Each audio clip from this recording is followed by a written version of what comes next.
Bem-vindo, Felipe. Vamos então agora falar... Não, vamos já emendar com o Felipe. Né? Felipe é o CEO da Quest, saiu uma pesquisa hoje, eu chamei o Thumb por aí, eu não sei se o Felipe viu, e eu queria pegar essa carona na conversa com o Pedro, Felipe, que era o seguinte, eu acho que assim, essa PEC é um crime eleitoral, essa PEC de distribuição, e o Pedro confirmou, que é um grande jurista, diz que é inconstitucional, que não poderia ser aprovado da forma que foi, e eu não sei, eu queria agora ouvir de ti, se ela já começa a dar algum sinal de que pode ter efeito eleitoral no voto do brasileiro e da brasileira. Deixa primeiro eu dar boa tarde. Bom dia ainda, ai meu Deus. Rovai, Dri, estava com saudade. Bom poder falar com vocês novamente, né? De vez em quando a agenda fica corrida aqui, eu não consigo dar um pulo aqui na conversa. Olha, eu acho que esse é o tema do dia, né? Porque, na verdade, a pesquisa que está publicada hoje, ela traz alguns indícios que nos ajudam a entender esse cenário, mas o cenário é mais complexo, né? Não é só a opinião pública que a gente utiliza para fazer a análise do que está acontecendo. Então, acho que a primeira coisa é reconhecer que o que o Bolsonaro fez e o seu governo tem uma inteligência estratégica muito, muito importante, né? É muito parecido com o que o Bill Clinton e o Tony Blair fizeram nos Estados Unidos e Inglaterra quando estavam disputando a eleição. O nome disso é triangular os temas.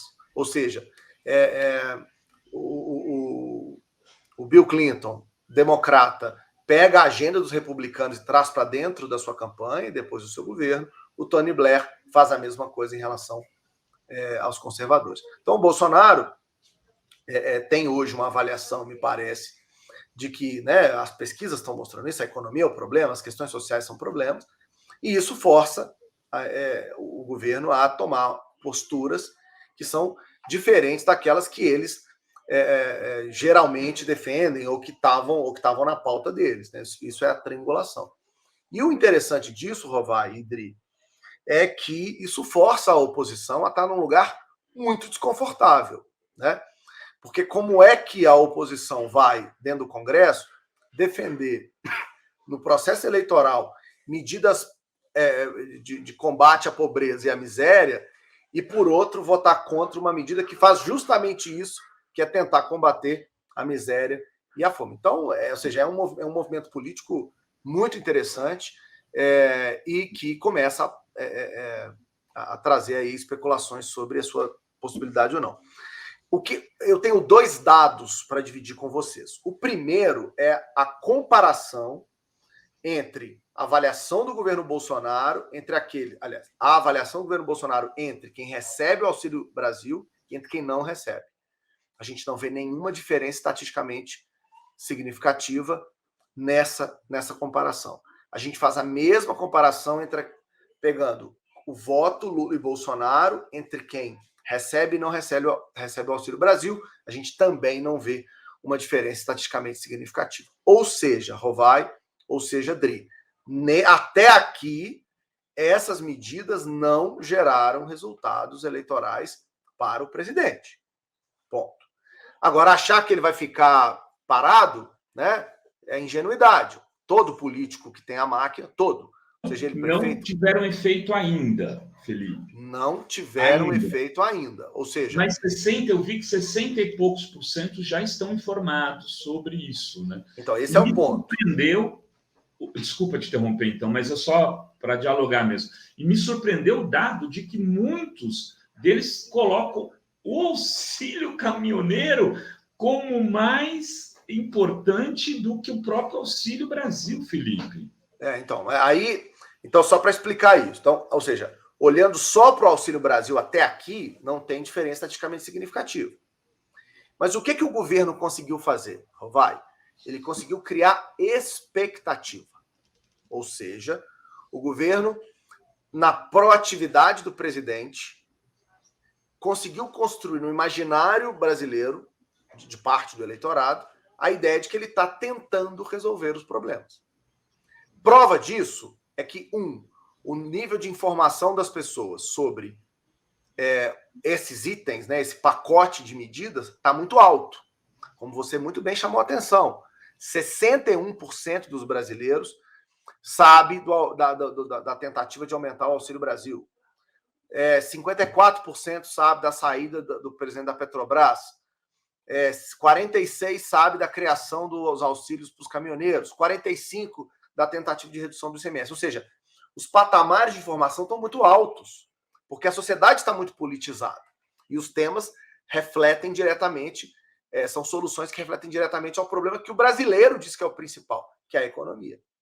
Então, ou seja, o governo acertou ao entrar nessas medidas. E como você disse, Rovai, quando a gente pergunta se isso vai aumentar, se cada medida dessa vai aumentar ou diminuir a chance de votar no governo, no Bolsonaro, na eleição, a gente vê que tem efeito positivo.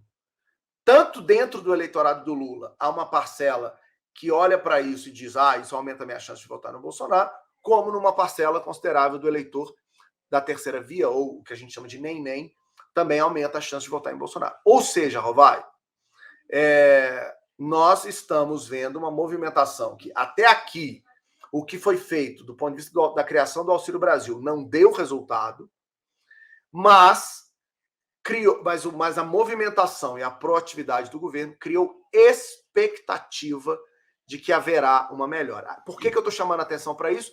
E desculpa que eu estou falando muito, mas eu vou concluir.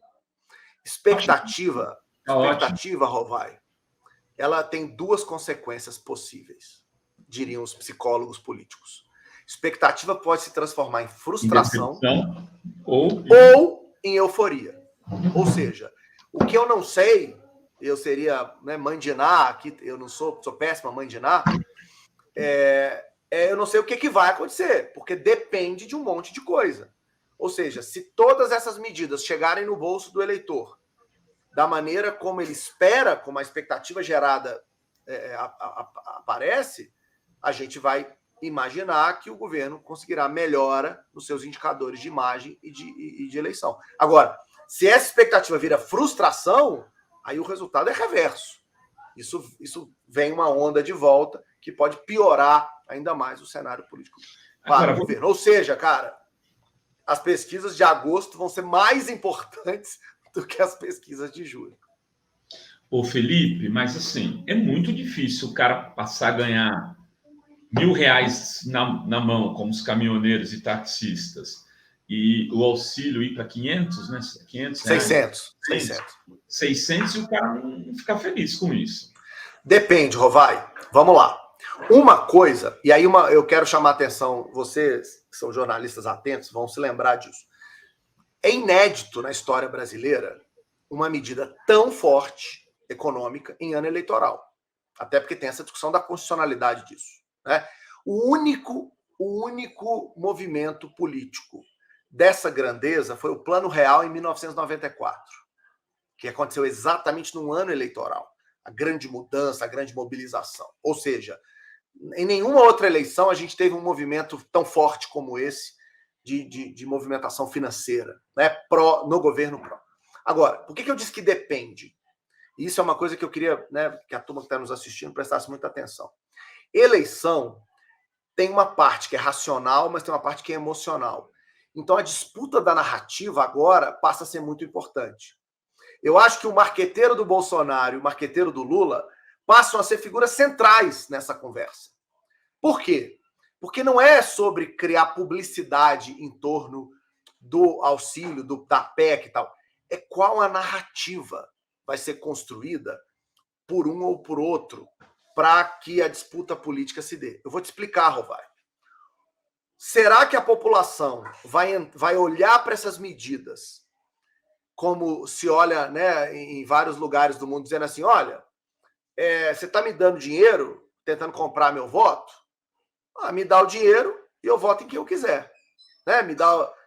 Ou seja, como você não tem como cobrar para onde que eu vou, se o voto vai para um lado ou para o outro, me dá o dinheiro, eu quero dinheiro, mas eu voto em quem eu quiser. Essa é uma perspectiva que depende de uma construção de narrativa. Mas tem outra, que esse cara está fazendo o que pode, esse governo está realmente se dedicando, apesar da crise, apesar da guerra, apesar da pandemia, e eu gosto de ter um líder forte que tenta resolver. Ou seja, a narrativa, cara, vai definir daqui para frente o rumo dessa história. Então, mais do que o cientista político, Hoje, o marqueteiro é o que... É o marqueteiro, porque eles é que vão inventar narrativas que vão ir para... Eu não, eu só diagnostico. Agora, vai ter que enfrentar esse debate. Não dá para fazer de conta que isso não vai mudar a eleição, que não pode vir a mudar, né, Felipe? Entrou uma azeitona na empadinha aí que muda o gosto dela, né? A eleição é outra, eu acho. Isso. A eleição é diferente. Repito, até aqui o Auxílio Brasil não tinha dado resultado, daqui para frente a gente não sabe o que vai acontecer. Fato é, e aí eu acho que o dado mais importante, Covai, da pesquisa foi a pergunta que a gente fez. Na sua opinião, Bolsonaro está fazendo o que pode para impedir o aumento dos combustíveis? Ou o Bolsonaro não está fazendo o que pode para impedir o aumento dos combustíveis? A maioria das pessoas, 52%, acha que ele não está fazendo. Mas o percentual de brasileiros que responde que ele está fazendo o que pode é 10 pontos maior do que o de intenção de voto que ele tem hoje. O que significa isso? Que ele está na atitude proativa de solução de problema, ele está construindo um colchão eleitoral que pode alavancar a sua imagem e a sua intenção de voto nos próximos meses, caso essa expectativa gerada pela proatividade se transforme em realidade. Tem aí um estoque de 10% para crescer, você está me dizendo isso, Felipe? Se a narrativa de que ele está fazendo o que pode para garantir a solução do meu problema funcionar, e eu não sei se vai funcionar, né? Porque depende, como eu disse, da construção dessa narrativa, mas se funcionar, o que eu estou dizendo é que ele tem potencial de crescer pelo menos 10 pontos a partir desse diagnóstico que a gente acabou de fazer. Pelo menos? Porque imagine, se além da expectativa a gente tem um resultado positivo na economia de sensação de bem-estar, a tendência é que esse número vá aumentando com o tempo. As pessoas vão dizendo, de fato o presidente resolveu o problema, de fato ele tomou medidas, e isso pode crescer. Então, ou seja, o que a pesquisa traz hoje é um diagnóstico do momento, mostrando que o governo acertou ao colocar a oposição na esquina e forçar a oposição, de certa maneira, a votar uma medida que vai ao encontro da narrativa da oposição, mas que beneficia, na verdade, o governo. Então, tem uma estratégia correta que foi adotada e a oposição, nesse momento, só tem um caminho, que é encontrar uma narrativa, como eu disse, que faça frente a essa questão, dado que 42% dos brasileiros acham hoje que Bolsonaro está fazendo o que pode para impedir, por exemplo, o aumento dos combustíveis, percentual 10 pontos a mais do que ele tem de voto hoje. De novo, ele pode ganhar essa turma nos próximos meses. E aí, então, uma vitória no primeiro turno começa a ficar cada vez mais distante, na sua opinião? Dri, esse ponto eu acho que foi o grande debate das últimas pesquisas, continua sendo o debate nessa eleição. A eleição de primeiro turno no Brasil é uma exceção, só Fernando Henrique Cardoso venceu. É bom lembrar as pessoas que mesmo Lula, no melhor momento da sua avaliação de imagem, em 2006, não conseguiu vencer em primeiro turno, não conseguiu fazer Dilma ganhar no primeiro turno em 2010, quando a sua popularidade era altíssima, ou seja, eleição em primeiro turno é mais a exceção do que a regra, é bom lembrar isso, mas as últimas pesquisas vinham dando vantagem a Lula, né, aumentando a distância dele para os concorrentes, sugerindo que o primeiro turno era possível. Hoje os números não sugerem mais, a gente não tem números que digam com certeza se haverá ou não o segundo turno. Hoje a gente está no que a gente chama de limiar, na margem de erro. Ou seja, em um cenário possível dá primeiro turno, em outros 3 cenários não dá primeiro turno. Então, a gente tem aí menos confiança, né, para afirmar o que seria. O fato é que, do mês passado para esse, Dri, houve uma mudança nessa perspectiva. Lá, em junho, as chances de um primeiro turno eram maiores, agora no segundo turno, agora em julho, as chances de decisão de primeiro turno são menores. Temos superchat, Dri? Temos Daniel Miage, muito obrigada aqui pelo super sticker. A Valéria, façam cortes para podermos compartilhar. Exatamente, a gente vai fazer, tanto do Felipe quanto do Pedro. E tem aqui a Jane Freitas, a inflação vai comer esse dinheiro, será que a população não está vendo isso? Então, eu queria comentar isso que a Jane está falando. Assim, essa é uma das hipóteses que explicam, por exemplo, Dri, por que o Auxílio Brasil até aqui não deu resultado. Porque se a gente olha para os dados econômicos, o Auxílio Brasil veio no mesmo momento que a inflação aumentou demais. Então, um efeito comeu o outro, né? O que vai acontecer daqui para frente a gente não sabe. Por isso eu estou chamando a atenção de quem está nos assistindo para uma palavra que é chave. Vou repetir: expectativa. O que o governo conseguiu fazer nesse momento foi criar expectativa. Tá? Expectativa na economia é fundamental, é base para qualquer movimentação de médio prazo. Mas expectativa pode virar frustração ou pode virar euforia. Depende. E aí depende, por exemplo, dessa variável que a Jana chamou a atenção. Ou seja, se o resultado do que o governo está fazendo for consumido por aumento de dólar, aumento de petróleo no mercado internacional ou algum tipo de pressão inflacionária, esse efeito positivo pode ser anulado pelo efeito negativo. Mas, de novo, eu não sei dizer o que vai acontecer, a gente precisa esperar o resultado disso para ter um diagnóstico mais preciso. Ô Felipe, tem uma questão que você colocou aqui, que vai ser a disputa de narrativas em relação, inclusive, aos auxílios, vamos dizer assim, as pencas de auxílios. Estão falando agora de criar auxílio Uber. Quer dizer, eles vão enfiar cada vez mais auxílios para a categoria, se eles sentirem que é o jeito de ganhar a eleição. E o Lula usou uma metáfora, não, isso é um sorvete que você chupa na eleição e fica com um palito para depois. O povo entende isso, quer dizer, tem prazo de duração, dura pouco. Será que isso é suficiente? Eu e o Pedro aqui, antes de você chegar, eu defendi isso em editorial, o truco do Lula. Lula truca e propõe o renda básica da cidadania como um direito, algo constitucional para o governo inteiro. O Bolsonaro não terá condição, a meu ver, de fazer essa proposta tanto que ele está amarrado no discurso tão liberal. Ou, quer dizer, talvez até... Mas aí o Lula saiu na frente. Você acha que isso pode ser uma jogada nessa disputa de narrativas que pode vir a dar resultado?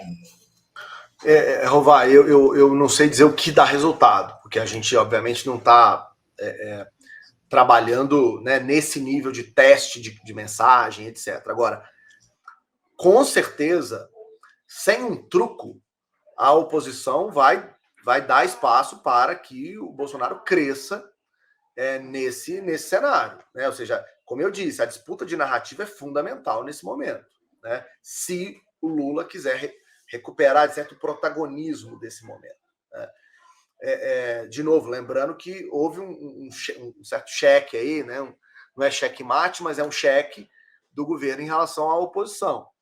E lembro, Rovai, uma coisa que eu acho que é importante para todo mundo que está aqui, que a discussão, para mim, ela está muito em torno de auxílio, mas está muito pouco em torno da ideia de que construção pode ser feita para que haja resultados econômicos de longo prazo, porque os auxílios são de curto prazo. E aí? Né? Então, por exemplo, a discussão da política do salário mínimo, isso não está colocado em pauta. Né? Você está sugerindo a questão da universalização, né, do direito à renda básica, é outra discussão, ou seja, há agendas que estão por aí. Eu acho que, quer dizer, se a oposição, de fato, estiver comprometida em discutir, debater esse tema, a oposição vai ter que encontrar uma narrativa que explique para as pessoas ao mesmo tempo que ela não é contra o auxílio, mas que, por exemplo, acha que é pouco, ou, né? Eu, de novo, não sei o que funciona, é difícil especular. Eu acredito que as campanhas estão fazendo isso, estão testando. Você não tem quales nesse sentido, né? Não, porque essas quales são feitas para campanhas, né? A gente não está envolvido em campanha. Muito bem. Tem aqui o Ivan Paixão dizendo, finalmente alguém mostra os riscos dessa PEC. Ótima entrevista, obrigada, Ivan. E tem também aqui mais comentários. A Maria Vilela diz, a narrativa de Lula pode ser, isso só vale até dezembro. Nós vamos incorporar para sempre. É isso que eu tenho defendido desde o primeiro. Primeiro, eu acho que assim, os senadores não podiam ter feito aquela lambança de aprovar aquilo como se isso não fosse algo inconstitucional, porque senão, a partir de agora, Felipe, em toda eleição, o governante pode ir lá e achar uma coisa para comprar voto, com o dinheiro do Estado, dinheiro público, que desequilibra, você está dizendo isso, pode haver um desequilíbrio no processo eleitoral. Imagina numa eleição muito parelha, 40-40, quer dizer, um negócio desse decide a eleição ou não? Eu acho que claro, claro, não, decide sim. Assim, as leis, Rovai, foram feitas para tentar justamente criar essa ideia de isonomia, né? Você, o incumbente sempre tem vantagens eleitorais, né? Há vários estudos na ciência política mostrando que o incumbente, aquele que está disputando a reeleição, tem vantagens, né? Por ter a máquina, por conseguir movimentar politicamente aliados, construir alianças em torno justamente do poder que você tem. Agora, algumas questões, por exemplo, a vedação de fazer publicidade institucional do governo durante a eleição. Essa vedação ela é justamente para evitar que haja disparidade, desequilíbrio na disputa, né? A mesma coisa serve para a criação de despesas. Você não pode criar novas despesas. Aí a ideia senão todo mundo vai deixar para o último ano para gerar a falsa sensação de que você está, de fato, melhorando a vida das pessoas, quando, na verdade, é simplesmente uma manobra eleitoral. Então, existem riscos sobre esse processo. Passou no Senado, né? E passou, repito, porque foi muito inteligente da parte do governo entender que seria difícil para a oposição barrar, né, uma medida que eles defendem, são os auxílios, e aí, de novo, é do jogo da política, né? Agora as narrativas vão ter que entrar em jogo para tentar disputar aí o que vai ganhar. Ficamos bastante tempo falando da questão da PEC, né? E eu queria que você destacasse outros pontos da pesquisa. Você fez uma tríade com vários. Me chamou a atenção a queda no Nordeste, né? Entre as mulheres também. 68 para 59 de intenção de voto, né? Então, Dri, a gente fez aqui o inverso, né? Eu geralmente começo dizendo o seguinte: normal que as intenções de voto vão se consolidando ao longo dos meses, né? A gente completou 1 ano de pesquisa Genial Quest. Então tem 1 ano que estamos na estrada aí tentando entender o eleitorado brasileiro. Quando a gente olha para os votos espontâneos, fica muito claro, né? A cada mês cai um pouquinho a indecisão, hoje ela está em 40%, e aumenta a polarização. Lula com 31%, Bolsonaro com 24%. Então isso vai se consolidando. Não tem muita mudança nesse quadro, né? Mas quando a gente olha para os segmentos, a gente consegue ver a mudança. A distância de Lula para Bolsonaro caiu no Nordeste, no Sudeste, entre as mulheres e no público de renda familiar de 2 a 5 salários mínimos. Ou seja, há uma mudança marginal, é claro, ainda não tem uma reviravolta, mas há uma mudança de tendência neste mês que a gente não sabe se vai se transformar em tendência de longo prazo ou se vai, na verdade, ser simplesmente uma variação amostral que pode ter acontecido esse mês, justamente por todos esses fenômenos que a gente conversou aqui, né?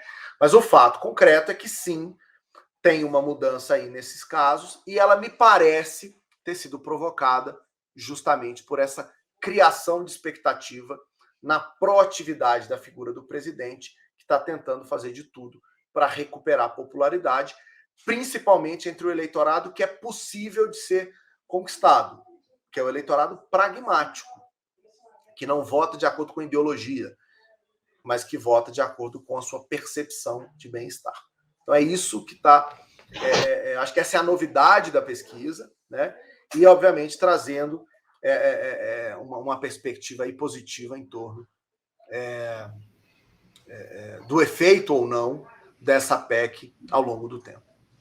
Tem superchat aqui, o Saulo Cruz. Felipe, poderia perguntar na próxima pesquisa se o entrevistado acha que o valor do auxílio 600 será mantido no próximo governo. Porque também pode ter gente que está achando que agora vai ser 600, né, para sempre. O Bolsonaro, só o Bolsonaro fala, se eu ganhar a eleição, eu vou discutir isso. Já cria um fogo, né? Mas é boa sugestão, viu? Se ele for sociólogo, ele já pode mandar o currículo aqui para a Quest.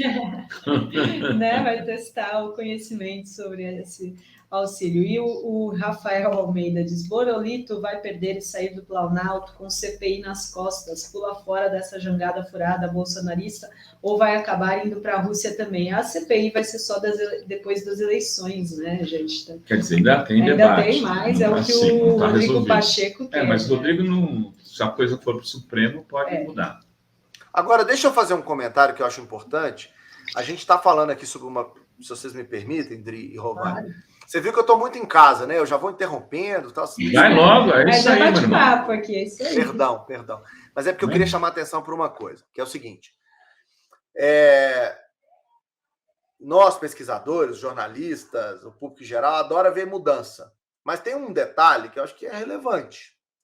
Se a gente comparar o quadro eleitoral, eu vou pegar aqui um dado importante, né? Novembro de 2021 a julho de 2022, então estamos falando de mais do que 6 meses no processo. O Lula tinha 48 e foi para nessa rodada para 45. Bolsonaro tinha 21, foi para 31. Ou seja, o que aconteceu nesse período? Olhando para os dois. O Lula está basicamente no mesmo lugar e o Bolsonaro cresceu 10 pontos. Mas o Bolsonaro cresceu 10 pontos por quê? Porque o Moro, o Dória e a terceira via como um todo saíram do jogo. Basicamente, a transferência mais importante de voto não se deu de Lula para Bolsonaro. Se deu da terceira via para o Bolsonaro. Eu vou dar os números. Você tinha aproximadamente 20% de intenção de voto somada na terceira via lá em novembro. Hoje tem 12%. Então, há um quadro de estabilidade muito grande. A gente está falando muito de mudança e tal, porque, obviamente, nós estamos olhando para esse diagnóstico e fazendo conjectura sobre o futuro. Mas no último ano, o que aconteceu de fato foi a saída do Moro e do Dória do jogo eleitoral, dando ao Bolsonaro um colchão relevante para crescer nas pesquisas. Tá? Então, é isso que a gente está diagnosticando, com uma nuance, obviamente, aqui e ali, dada essa politização e tudo o que está acontecendo, a tentativa, né, normal, legítima, do governo de ser competitivo nessa disputa eleitoral. Ô Felipe, agora, quem tem algum estoque de voto é o Ciro. Se o Ciro sai do jogo eleitoral, tendencialmente esses votos migrariam para o Lula, ou se ele esfarela, se ele desidrata. Ou seja, numa perspectiva de crescimento, onde já vamos dizer que o Lula mantendo-se nesse patamar, com esse voto consolidado de Lula e Bolsonaro, o estoque de votos que existe hoje estaria mais pró-Lula do que para Bolsonaro, ou é errado falar isso? Então, primeiro é o seguinte, Rovai, lá vem você querer que o Ciro desista da eleição. Ele vai brigar com você, viu? Não faça isso, rapaz. Ele está escrevendo no Twitter agora isso, por isso que eu vi. Falou, Deixa ele. Cara, eu sei que é difícil. Deixa ele disputar a eleição. De novo, sistema eleitoral de 2 turnos é justamente para que os partidos no primeiro turno possam lançar seus candidatos, né, e suas opções.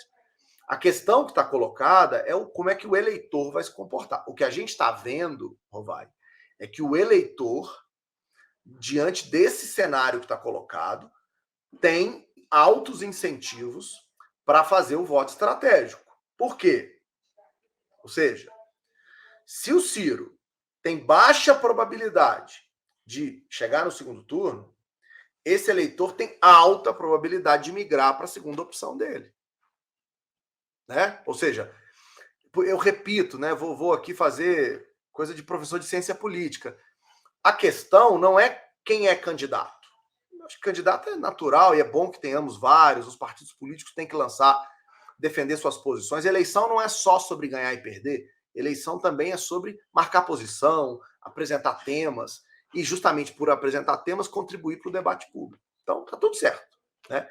A questão é como é que o eleitor vai se comportar. Diante do atual quadro, eu não me surpreenderia se o eleitor do Ciro migrasse para o Lula na reta final da eleição, justamente por conta de uma rejeição maior ao Bolsonaro que eles têm.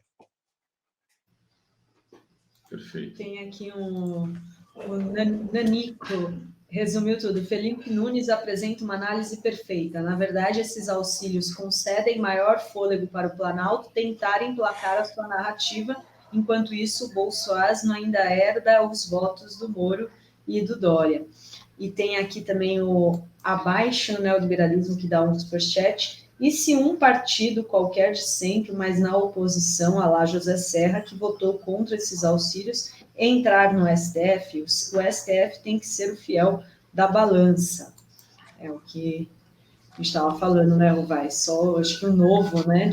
O Novo sinalizou que poderia entrar, mas eu acho que o Zema vai falar para o Novo, não mexe com isso. Afinal de contas, o Bolsonaro é nosso amigo, é nosso colega, e segue o jogo. Eu acho que nem o Novo vai entrar, e isso vai passar, isso vai criar um precedente para as eleições brasileiras perigosíssimo. Eu considero de altíssimo risco, né, ter permitido que o Bolsonaro faça isso. Felipe, mais algum destaque? Olha, o destaque fica para a queda na rejeição, aí sim, da imagem do presidente Bolsonaro. Eu acho que esse é um dado importante. A rejeição ao Lula está estável. Em janeiro desse ano era 43, agora é 41, ou seja, não aconteceu nada com a rejeição de Lula, mas aconteceu com a rejeição do presidente. 66% diziam que não votavam de jeito nenhum em Bolsonaro. Hoje, isso em janeiro, 55% dizem que não votariam de jeito nenhum em Bolsonaro. Caiu 7 pontos, variou, né? 7 pontos. 59, né? 59. Eu falei o quê? Desculpa. Falou 55 ao Ciro. Até me chamou. Perdão, 59, desculpa.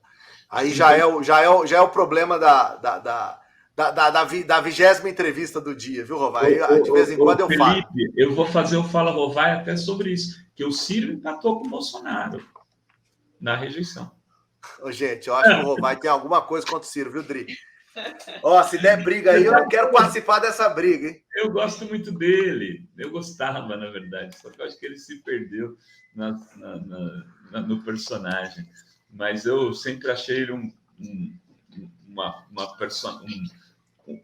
homem, uma pessoa pública muito importante para o debate político brasileiro. Mas, enfim, isso não tem nada... o relevante aqui, fora as brincadeiras, né, de quem está em casa, é dizer o seguinte, quer dizer, de fato, caiu a rejeição do presidente Bolsonaro, enquanto que a rejeição de Lula fica estabilizada, né? E esse é um indicador importante para quem quer analisar o jogo, porque, independentemente se a eleição é no primeiro ou no segundo turno, quem tem a maior rejeição tende a não ganhar a eleição. Ou seja, neste momento, essa queda na rejeição do Bolsonaro ainda tem uma distância grande para o Lula, mas aponta no sentido de, obviamente, ter atenção. A campanha do Lula tem que estar atenta a isso. Eu acho que esse é um indicador que eu também destacaria. Antes de você nos deixar aqui, essa questão das mulheres, isso me chamou a atenção, né? Porque a rejeição do Bolsonaro sempre foi muito alta entre as mulheres. Isso diminuiu por conta da expectativa do Auxílio Brasil, na tua opinião? E tem gente perguntando se é também da falta de costumes, né? Não, eu não vejo... a falta de costumes, ela está gerando um efeito muito claro. A gente deve publicar uma análise específica sobre isso. A gente perguntou no questionário essa questão do aborto, estamos fazendo um estudo mais detalhado sobre isso. E isso tem gerado efeitos sim, sobre os evangélicos. Mas as mulheres, no geral, o que a gente percebe é outra coisa, né? De fato, a necessidade de encontrar soluções para os problemas do dia a dia. E essas mulheres estão muito preocupadas com a questão econômica, estão viram, né, nesse último mês, o presidente tentando fazer algo a respeito disso. E embora, de novo, gente, a distância estatística entre o voto de Lula e Bolsonaro continue muito grande entre as mulheres majoritariamente votam em Lula e não em Bolsonaro, a distância diminuiu. e essa diminuição se deu exatamente no público que ficou otimista, né, com a expectativa gerada de melhora no curto prazo. Tem também aqui um último superchat do Davids. Ele diz 2 coisas que estão a favor do Lula: voto útil e abstenções. Com 45% é totalmente possível passar dos 50% dos votos válidos. É isso? Abstenção seria a favor do Lula? Na verdade é o seguinte, o que vai acontecer? Quanto maior a abstenção, o menor o número de candidatos, maior a chance dos 2 primeiros estarem duelando, o primeiro passar os 50%. Né? Então, tem um componente matemático, acho que é isso que ele está chamando a atenção. Né? Agora, a questão é que, e aí também a gente vai publicar, não posso adiantar os números ainda, porque estamos finalizando, mas a gente está montando um modelo de likely voter, que é o eleitor que tem mais chance de votar, para ver como isso pode afetar a eleição desse ano. A gente está reproduzindo uma análise feita nos Estados Unidos, onde o voto não é obrigatório, e tentando com isso ver o efeito que essa abstenção possível esse ano pode ter. Os dados preliminares mostram que quem mais está apto a abster-se são eleitores jovens, e se isso de fato acontecer, é provável que haja uma diminuição da distância entre Lula e Bolsonaro, porque o jovem vota mais em Lula do que em Bolsonaro. Então, sobre essa ótica, a abstenção é ruim para Lula, né? Porque ela tira um percentual do eleitor que, mobilizado, tenderia a votar mais nele do que em Bolsonaro. Mas, no geral, se a abstenção fosse, digamos, uniformemente distribuída na sociedade, isso favoreceria Lula, porque ele, ao estar na frente, aumenta as chances de passar os 50%. Muito bem, muito obrigado aí, Felipe, pela generosa entrevista, sempre atento aí com os nossos pedidos. E vai ter pesquisa agora que é uma vez a cada 15 dias? Vamos lá, amanhã sai São Paulo, sexta sai Minas, semana que vem sai Rio e Bahia. Por que eu estou chamando a atenção para isso? Porque um dos dados... um dos dados que mais me chamou a atenção nessa pesquisa é que caiu a diferença de Lula para Bolsonaro no Sudeste. No Nordeste, a diferença caiu, mas ainda a distância é grande. No Sudeste, não. Ficou mais apertado. Então, vai ser muito interessante ver o que está acontecendo nos 3 grandes colégios, São Paulo, Minas e Rio, e aí, depois olhando para a Bahia, para ver se há algum tipo de movimentação acontecendo ali. A partir de agosto, Rovai, as pesquisas ficam quinzenais. A partir de setembro, as pesquisas ficam semanais. Ou seja, vamos ter mais informação para analisar o quadro. Já que você entrou nas pesquisas estaduais, uma coisa que me chamou a atenção é que a Quest e o Datafolha vinham caminhando juntos. E nessa última pesquisa houve um desalinhamento. Né? Eu estava olhando, inclusive, o Sudeste aqui do Datafolha, que as diferenças são, por exemplo, São Paulo dá 44 a 30. Vamos ver como sai a Quest amanhã. Né? Mas Minas, a diferença é muito grande. O Rio meio empate. Mas Minas, o Lula também com grande diferença. O que pode ter acontecido para esse desalinhamento de resultados entre Quest? Então, primeiro... o Datafolha, né, é um instituto muito, muito respeitado, eu admiro muito o trabalho deles e acompanho o trabalho o tempo todo, tudo que sai. Publicou na última semana pesquisas em Minas, São Paulo e Rio. Eu acho que vai ser muito interessante ver como a Quest vai dar os resultados. Eu costumo dizer para as pessoas que comparar instituto tem um desafio que é as escolhas metodológicas, né, a escolha técnica de trabalho de cada um gera efeito sobre o resultado. Né? O Datafolha trabalha com ponto de fluxo, a gente trabalha com domiciliar, outros institutos trabalham com telefone, e essas diferenças acabam afetando o resultado. Agora, o relevante, Rovai, eu diria, é que a tendência, ela no fundo, é muito próxima. Né? Ou seja, uns vão dizer, o Datafolha está com uma distância maior, a Quest está com uma distância menor, a Telefônica está menor ainda. Mas a tendência, nesse momento, em todas as pesquisas que eu acompanho, que eu acho que são sérias, é de que há ali uma propensão, né, de melhora do quadro político pró-Bolsonaro. Acho que o Datafolha ainda tem um quadro, né, que é pré-PEC, que é pré-movimentação de expectativa. O campo do Datafolha acontece antes dessa movimentação se consolidar. A gente, ao contrário, faz o campo exatamente no momento em que isso está mais forte, né, mais presente no imaginário das pessoas. Então, isso pode fazer a diferença, mas o relevante é acompanhar a evolução, ou seja, ver como é que o Datafolha vem esse mês, para ver se essa tendência vai se consolidar ou não. Eu acho que essa seria a maneira correta de fazer a comparação. Porque com campos em lugares diferentes, momentos diferentes e com métodos que, querendo ou não, são diferentes, é difícil fazer essa comparação estrita aí.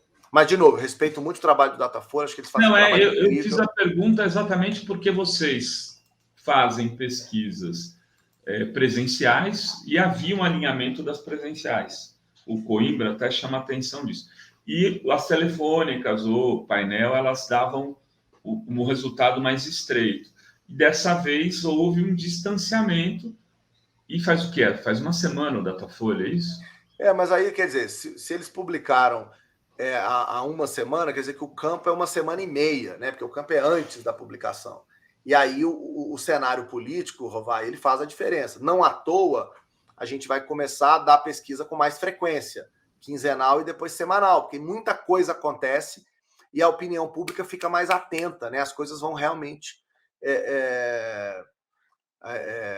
as coisas, né, mudam mais rápido, né?